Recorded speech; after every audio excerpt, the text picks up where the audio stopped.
Hey guys, so karon na ta dire sa may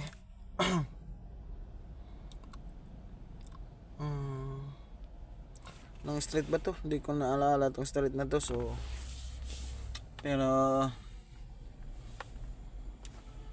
doon tayo naghihintay sa ano,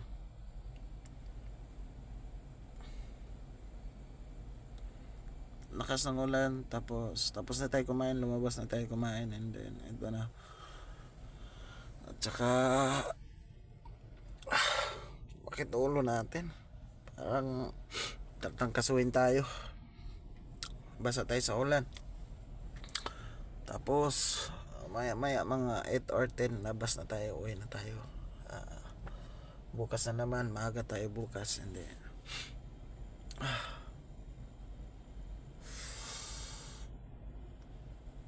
ito hindi pa tumitigil pang ulan, medyo nandyan pa yung mahina. So ayun na nga. So ganito tayo yung buhay ng ano, hanap buhay tayo.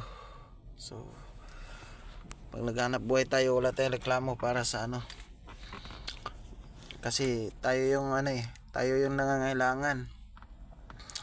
Kung tayo yung nangangailangan, so kahit mahirap, wala tayong magagawa dyan kasi mahirap tayo Tsaka tayo yung ano, tayo yung naghahanap ng trabaho. So okay naman kasi medyo kaya pa naman. And then ang kalaban natin dito, antok sa daan, lalo na pag traffic. So tagalan, masasanay ka lang. Puyat, ngalay, yun ang kalaban natin. And then tsaka ingat na malayo tayo sa ano, disgrasya. Yun lang sa araw-araw. Ito ngayon, sa awa ng Diyos naman, sa ilang taon ko dito pagdadrive na,